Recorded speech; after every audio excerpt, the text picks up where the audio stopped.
नमस्कार दोस्तों, पीसीएस गुरुजी में आपका स्वागत है। दोस्तों आज एक बहुत ही इंपॉर्टेंट टॉपिक हम डिस्कस करेंगे। यहाँ पे टॉपिक है जनरल स्टडीज 3 का, यानी अगर आप नोटिफिकेशन देखेंगे यूपी पीसीएस का, तो जो मेंस का टॉपिक है जीएस 3 का, उसमें 10वें नंबर पर आता है साइंस एंड टेक्नोलॉजी के ऊपर आता है, development and applications in everyday life and in national security and India science and technology policy.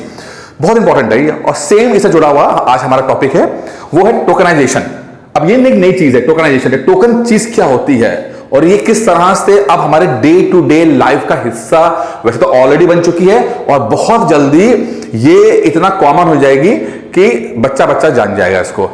अब चूंकि इस तरह की जब कोई नई टेक्नोलॉजी या कोई नई चीजें आती हैं, आरबीआई वगैरह जिसको जब इंप्लीमेंट करते हैं, तो एग्जाम चाहे प्री हो चाहे मेंस हो, इस तरह के सवालों की आने की संभावना बहुत ज्यादा हो जाती है। तो आज हम देखेंगे कि टोकनाइजेशन क्या चीज है, किस तरह से काम करता है, एग्जाम्स के पॉइंट ऑफ व्यू से क्या क्या इंपॉर्टेंट है, उन सबको देखेंगे। तो ये वीडियो बहुत इंपॉर्टेंट है, इसको वीडियो को अंत तक जरूर देखिएगा और इस वीडियो को लाइक भी कर दीजिएगा और चैनल को सब्सक्राइब भी कर दीजिएगा। आगे बढ़ते हैं दोस्तों, टॉपिक ये बहुत इंपॉर्टेंट, ठीक है। टोकनाइजेशन की अगर डेफिनेशन देखेगा, बहुत ही सिंपल डेफिनेशन देखें। मैं इंग्लिश में पहले पढ़ता हूं, फिर हिंदी में बता दूंगा आपको मैं। The tokenization refers to the replacement of actual card details with and the alternate code called token। अब टोकन जो होता है, अगर हम शाब्दिक अर्थ में लें तो टोकन का मतलब एक्चुअल चीज ना होकर एक तरह से सिंबोलिज्म की बात करें, सिंबॉलिक होता है, यानी कि रियल ना होकर एक सिंबॉलिक चीज होनी चाहिए, इसको बोलते हैं हम लोग, ठीक है। एक्चुअल ना होकर सिंबॉलिक होना चाहिए।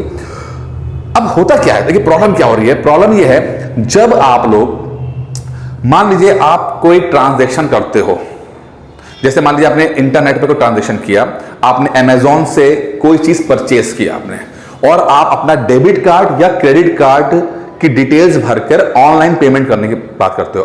कैश ऑन डिलीवरी तो बात अलग हो गई, लेकिन आप कर रहे हो। या फिर आप पेट्रोल पंप पे गए, वहां पर आपने अपना कार्ड स्वैप करा लिया, या कोई शॉप पे गए, वहां पर आपने कोई अपना कार्ड स्वैप करा लिया।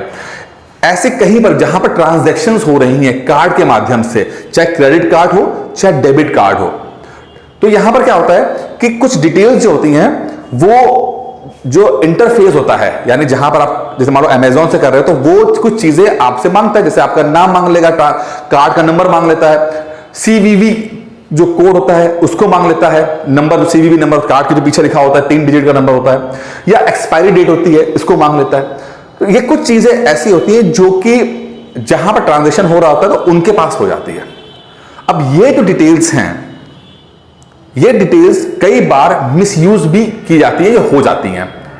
मान लीजिए कि कोई हैकर ने हैक किया और ये डिटेल्स उसके पास पहुंच गई। अब उसके पास कार्ड नंबर है, आपका नाम है, सीवीवी नंबर है और एक्सपायरी डेट है, तो चारों चीजें अगर उसको मिल जाती हैं तो आराम से एक तरह का फ्रॉडिंग कर लेता है, फ्रॉड काम हो सकता है। और ये बहुत ज्यादा होता है कि क्योंकि डिटेल्स तो अल्टीमेटली दे ही रहे हो ना। कार्ड अगर आज देखें डेबिट कार्ड का, तो सीवीवी नंबर के बल पे चल रहा होता है, और अगर सीवीवी नंबर हमने डायल टाइप करके डाल दिया तो इसका मतलब है कि कहीं ना कहीं आपने इनपुट दे दिया है उस चीज को। अब सिक्योरिटी कितनी भी मजबूत हो जाए, कोई कुछ ना भी बोले, संभावना हमेशा रहेगी कि वो चीजें मिसयूज हो जाएं। कोई कितना भी बोले कि एंटीवायरस हमारे पास ऐसा है, हमारा इंटरफेस बहुत सिक्योर है, लेकिन जब आपने एक बार अपनी डिटेल्स भेज दी तो संभावना रहेगी हमेशा कि कोई, अगर मान लो कोई बहुत ही एक्सपर्ट बंदा है, वो उसको मिसयूज कर सकता है। और यही हो रहा है। कंपनीज अपनी तरफ से प्रोटेक्शन देती हैं, बट उसके बावजूद भी जो है, ये जो हैकर्स हैं, इस तरह की फ्रॉड करने वाले लोग हैं, वो यूज कर ले जा रहे हैं। तो अब इसका एक नया रास्ता आरबीआई ने निकाला है। उन्होंने कहा कि हम एक्चुअल कार्ड को ही रिप्लेस कर देंगे। आपको एक्चुअल कार्ड की डिटेल्स डालने की जरूरत ही नहीं होगी।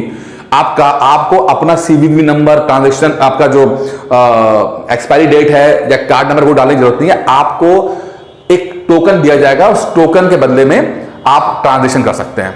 यानी कि आप पहले जाएंगे कार्ड में, कार्ड जो आपको इश्यू होता है, डेबिट कार्ड या क्रेडिट कार्ड, उसके बिहाफ में, उसके बदले में आपको एक टोकन कार्ड मिलेगा। वो टोकन कार्ड एक कोड होगा असल में, उस कोड का इस्तेमाल आप करोगे। तो मान लो अगर किसी वेबसाइट को किसी हैकर ने हैक कर लिया, तो भी उसे टोकन कोड मिलेगा। उस कोड के पीछे का कार्ड की इंफॉर्मेशन क्या होती है वो वहां तक नहीं पहुंच पाएगा, और इससे वो आप ऑनलाइन फ्रॉड या इस तरह के जो भी घपले होते हैं या जो समस्या होती है उससे आपका सामना नहीं करना पड़ेगा। तो ये सेफ्टी एक प्रिकॉशन है, सेफ्टी मेजर है जो कि 30 सितंबर तक इंप्लीमेंट हो जाना चाहिए था। अभी पूरा इंप्लीमेंट नहीं हो पाया है। कुछ कंपनीज अभी भी थोड़ा पीछे हैं, अपने आप को अपडेट नहीं कर पाई हैं, बट कर रही हैं, और आरबीआई बहुत सख्त है कि इस तरह की चीजों को करने के लिए। तो अब हम इस वीडियो में डिटेल में देखते हैं कि चीजें और क्या होती है। मैंने आपको ओवरव्यू दे दिया है, उम्मीद करता हूं समझ में आ रहा होगा आपको, और थोड़ा सा इसी चीजों को समझते हैं। क्या है tokenization? Is refer to the replacement of actual card, मतलब आपका कार्ड का उसका रिप्लेसमेंट होगा, and details with alternative code called token का जाएगा, which shall be unique for the combination of card, token requester and the device. यानी कि जो टोकन मिलेगा, टोकन कोड, वो एक कॉम्बिनेशन को कर रहा होगा, यानी कि कार्ड जो रिक्वेस्ट करने वाला व्यक्ति और जो डिवाइस यानी कि मोबाइल है कुछ है, इन तीनों कॉम्बिनेशन से एक टोकन वाला जो है टोकन कोड मिलेगा आपको। किससे? जो रिक्वेस्ट कर रहा व्यक्ति वो, उसका कार्ड और जो डिवाइस यूज कर रहा है, इन तीनों के मिलने से एक कोड तैयार करते हैं जिसे हम टोकन कोड कहते हैं, जिसको हम यूज करते हैं। और ये अपने नंबर अपने आप में यूनिक होगा, जैसे हमारा फोन नंबर यूनिक रहता है, ईमेल आईडी यूनिक होता है, वैसे ये टोकन भी यूनिक होगा। मतलब सिर्फ आप ही इस्तेमाल कर पाओगे, कोई दूसरा इस्तेमाल नहीं कर पाएगा। ठीक है, चलिए आगे चलते हैं। वर्क कैसे करता है? For any purchases done online or through mobile apps, merchants, payment aggregators or payment gateways will not be able to save crucial customer credit and debit card details such as CVV and expiry date। समस्या यही तो हो रही है कि जैसे ही आप अपना इंफॉर्मेशन डालते हो वो एक मेमोरी कर लेते हैं। कितना भी मना करें कि हम आपके डिटेल्स हमारे पास सेव रहेगी, लेकिन मैंने क्या कहा कि एक बार आपने अपने इनपुट डाल दिया तो संभावना हमेशा बनी रहेगी कि उसका मिसयूज हो जाए, या कोई ना कोई इस चीज को, इंफॉर्मेशन को वो हैक कर ले। तो अब जब टोकन यूज करेंगे तो इस तरह की चीज सीवीवी या एक्सपायरी डेट वगैरह इस्तेमाल करने की जरूरत नहीं पड़ेगी। ठीक है, अब कुछ हम डेटा की बात कर लेते हैं, क्योंकि मैं हमेशा कहता हूं एग्जाम में डेटा डालना बहुत इंपॉर्टेंट है। वो है about 35 crore tokens have already been created. 35 crore tokens create हो चुके हैं अभी तक इतना टोकन क्रिएट हो चुके हैं, इतने लोगों ने अपने कार्ड के बदले में टोकन कोड मिल चुके हैं। 35 करोड़ बहुत ज्यादा पॉपुलेशन है। और in September alone 40% of transactions valuing around 63 crore were done using tokens. और आप देखिए सिर्फ सितंबर के महीने में लगभग 63 करोड़ रुपए का ट्रांजैक्शन जो हुआ है वो इन टोकन के माध्यम से हुआ है। कितना इंपॉर्टेंट चीज है ये। ठीक है, तो आपको देखना है कि लोग अब इस नई टेक्नोलॉजी को समझ पा रहे हैं, यूज कर पा रहे हैं। ठीक है, चलिए आगे बढ़ते हैं।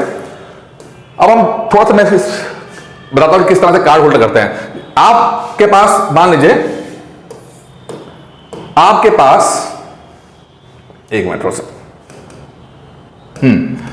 आप ये आप हैं और you start a purchase through a merchant. आपने मर्चेंट्स के माध्यम से क्या, अच्छा, the merchant initiate tokenization by using your consent of tokenizing. देखिए एक मिनट जाइए, इसको बाद पढ़ेंगे, थोड़ा सा मैं पहले दूसरा कर लेता हूं। मैं यहां पर इसको या समझ लेते हैं, ये ज्यादा बेहतर रहेगा। देखिए देखिए एक है ट्रेडिशनल तरीका जो अभी तक हाल फिलहाल में करते चले आ रहे हैं, और एक है टोकनाइज तरीका जो कि नया तरीका है। ठीक है, दोनों कंपैरिजन से समझ में आ जाएगा, इसलिए मैंने कहा इसको डिस्कस कर लेते हैं। पहले क्या होता है कि मान लीजिए आपने एक स्वैप कराया, आपकी डिटेल्स जो हैं वो इसके अंदर आ गई। ठीक है, ट्रांजेक्शन के माध्यम से आ गई। ठीक है, और उसके बाद जो भी आपने पैसा जो भी था इसके माध्यम से, मशीन के माध्यम से बैंक कनेक्टेड होता है, और बैंक के कनेक्टेड होने से ये आपका जो है वो ट्रांजैक्शन हो जाता है। ठीक है, ये तीन चीजें ना कि आपने स्वैप मशीन में स्वैप कराया, ये जो मशीन होती है ये बैंक से कनेक्टेड होती है क्योंकि बैंक की द्वारा दी गई होती है, और फिर आपका ट्रांजैक्शन हो जाता है। यहां पर देखिए क्या होता है, यहां पर आपने ट्रांजैक्शन करवाया और सीधे बैंक से कनेक्ट ना होकर पहले टोकन में होगा, यानी कि पहले टोकन के माध्यम से जो कार्ड है वो टोकन से कनेक्टेड है। कार्ड सीधे बैंक से कनेक्टेड नहीं है, टोकन से कनेक्टेड है, और टोकन से ट्रांजैक्शन होगा, टोकन से आपका जो है अकाउंट कनेक्टेड है। तो मतलब लेयर एक लेयर सेफ्टी लेयर आ गई है, जिसमें यह बोला गया है कि अब सीधे कार्ड से इंटरेक्शन नहीं होगा, कुछ नहीं हो रहा, इसके कार्ड के और ट्रांजैक्शन के बीच में एक टोकन की लेयर आ गई है और टोकन के माध्यम से ही ट्रांजैक्शंस किए जाएंगे। ठीक है, और यहां एक उम्मीद की जा रही है कि इससे फ्रॉड कम हो पाएगा, क्योंकि जब आपकी इंफॉर्मेशन इंटरनेट पे नहीं रहेगी तो कोई भी फ्रॉड नहीं कर पाएगा। लेकिन मैं जैसे कहा कि कोई भी टेक्नोलॉजी फुल प्रूफ नहीं होती है। फिलहाल ये उम्मीद हम लगा रहे हैं कि इससे इस तरह की घटनाएं कम होंगी, क्योंकि सीवीवी और एक्सपायरी डेट और नंबर वगैरह हम कहीं पर इनपुट नहीं डाल रहे हैं, उसकी जगह पर हम ट्रांजैक्शन कोड डाल रहे हैं, तो संभव है कि इस तरह की चीजें कम हो। लेकिन अब यू नेवर नो, जिस तरह टेक्नोलॉजी डेवलप कर रही है उस तरह से ये हैकर्स भी अपने आप को डेवलप कर रहे हैं, तो यू नेवर नो कि आज से 5 साल बाद या 10 साल के बाद कुछ और चीजें हो और इसमें कुछ प्रॉब्लम क्रिएट हो जाए और कुछ नई चीजें आए, लेकिन वक्त की बात अलग है।